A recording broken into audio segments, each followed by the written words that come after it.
고강도 규제에도 집값 고공행진 정부 연내 추가 공급 카드 꺼낸다. 안녕하세요. 토지사랑TV입니다. 요즘 부동산 시장 규제는 강화됐는데 집값은 오히려 오르는 흐름 보이고 있습니다. 정부는 결국 연내 추가 공급 대책 준비에 들어갔습니다. 그 핵심 흐름을 신속하게 정리해드리겠습니다. 첫째, 집값 상승세가 다시 고개를 든 이유. 최근 수도권을 중심으로 매매 가격과 전셋값이 동반 상승하고 있습니다. 특히 서울 강남 서초 그리고 경기 동탄 용인 광교 등 핵심 신도시도 가격 반등이 뚜렷합니다. 그 이유는 크게 세 가지입니다. 신규 입주 물량 부족. 2025년에서 2027년 수도권 입주 물량이 크게 줄어드는 공급 절벽 우려.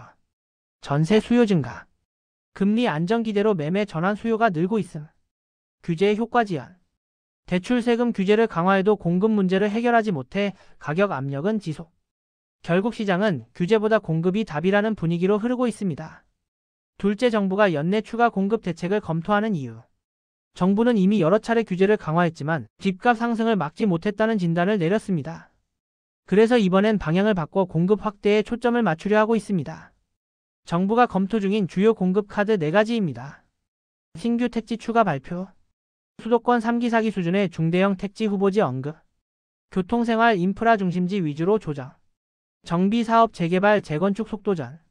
안전진단 간소화. 사업성 개선 지원. 공공과 민간의 협력 강화. 공공주도 공급 확대. 공공임대 신혼희망 타운 청년주택 재정지원 확대.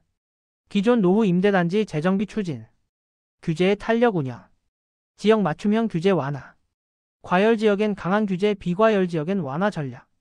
정부는 이 4가지를 조합해 연말 또는 내년 초 대형 공급 패키지로 발표할 예정입니다.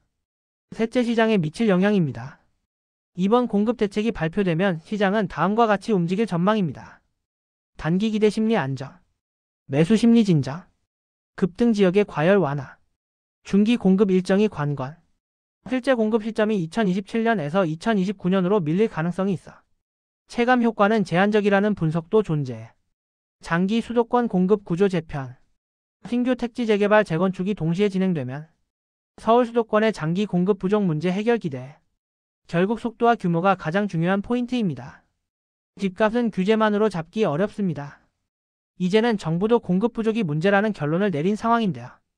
연내 공개될 추가 공급 대책, 시장의 큰 변곡점이 될 가능성이 큽니다. 새로운 정책 나오면 토지사랑TV에서 가장 빠르게 정리해드리겠습니다. 구독, 좋아요, 알림 설정 부탁드립니다.